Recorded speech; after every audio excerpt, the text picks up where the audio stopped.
Hello, Year 6. Welcome to our fourth story time, I think, isn't it? And today we're back on Sky Circus and it's chapter 2. I'm going to split chapter 2 into two parts. There's about 20 pages in the chapter, so I'm going to split it in half, I think. So here is part 1. Robert was running out of time. The hour of the professor's party had almost arrived. The guests were due to start turning up at any moment, and he needed to get changed for the evening's events. The trouble was, he still hadn't finished repairing Lily's birthday present.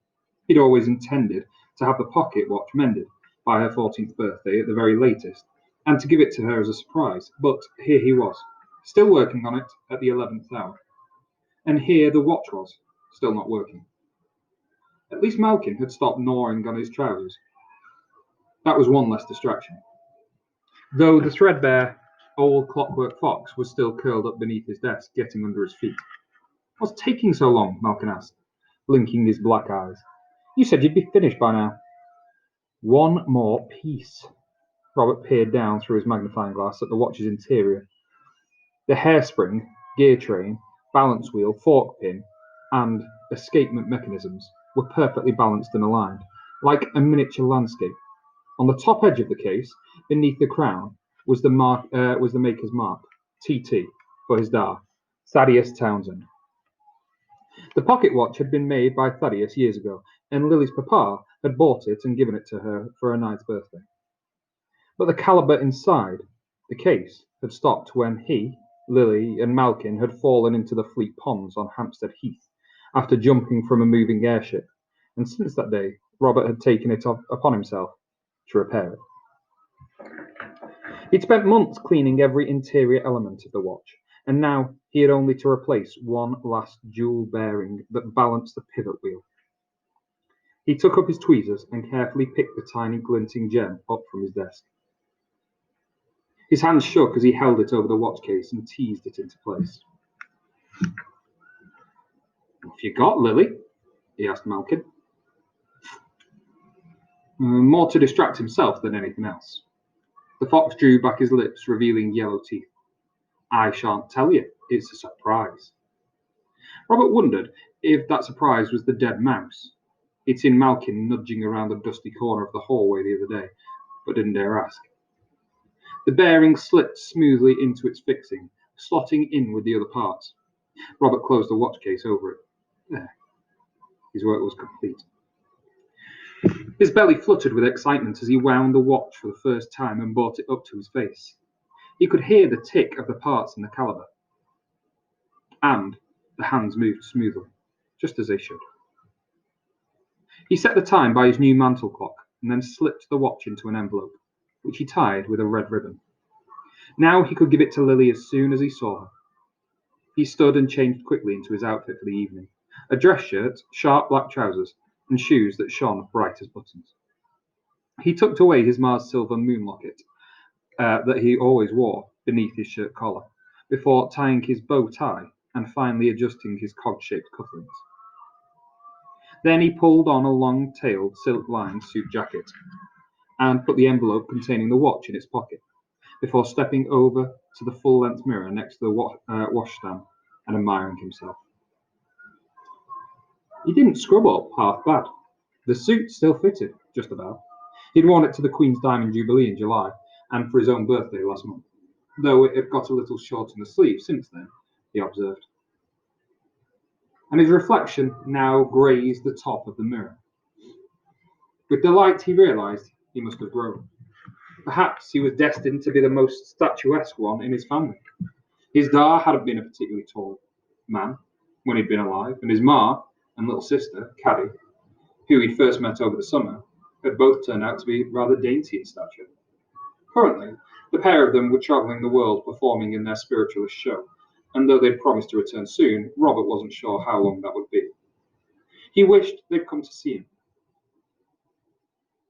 14 years old and looking practically a man in his smart suit, carrying on Da's work and all.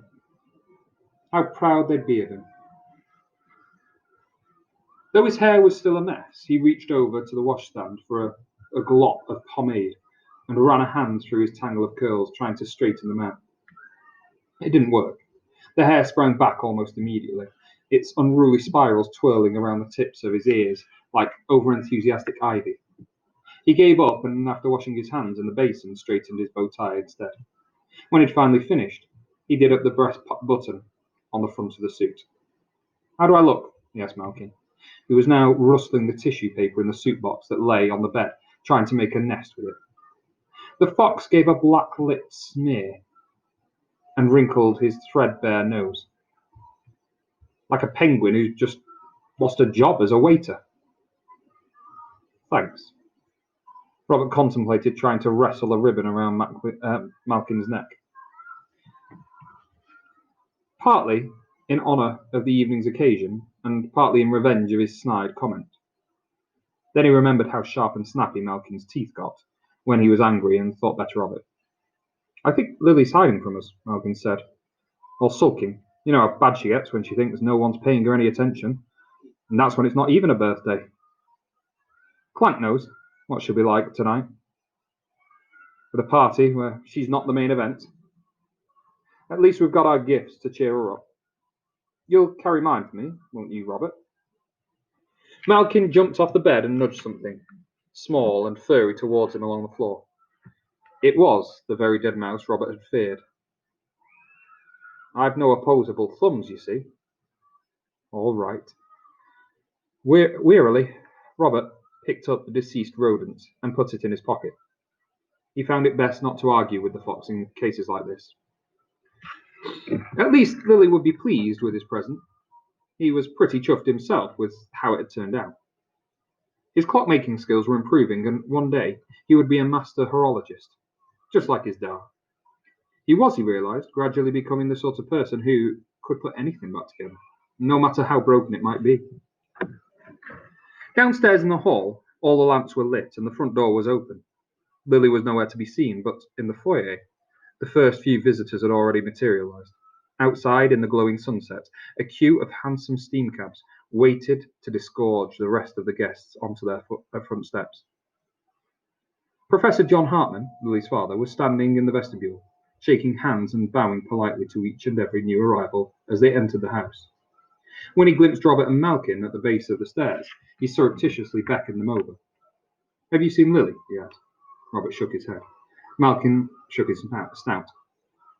"That's a shame," John said. "She's missing out on all the fun." "What fun?" Robert wanted to say out loud, and he was surprised that for once Malkin didn't say it for him. But now the entire hall and front parlour were packed with fusty, dusty-looking professors from the Mechanists' Guild. Robert knew they were from the Guild because each wore a single golden cog insignia, the Guild's symbol, pinned to their coat lapel. And he knew they were professors because they looked, well, professory, which is to say rather rumpled, eccentrically dressed, and a little wild round the edges. He searched for a friendly face among them, but there was no one he knew. John observed his look of scepticism.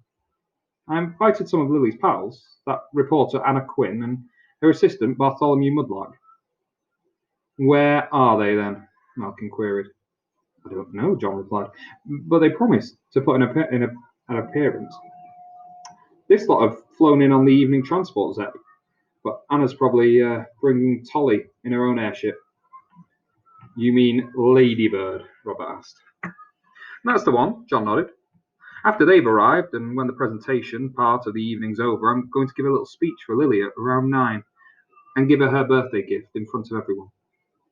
He pulled 2 small packages from his pocket and showed them to Robert and Malkin. They were both beautifully wrapped in colourful paper and red ribbon. They're a surprise, so if you don't mind keeping them a secret until the big moment arrives. You too, Malkin. I know what you're like." "Of course," Robert said. "No matter what," Malkin yapped. "Thank you," John smiled.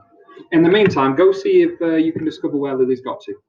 Try to cheer her up a bit. Get her to come down, eh?" "I'll do my best," Robert said. "As will I," Malkin agreed. But as they wandered off, he added, "I imagine she'll need a great amount of cheering when she hears the quality of the guests who've arrived so far." Okay, thank you very much for joining me. Tomorrow, I'll finish chapter 2.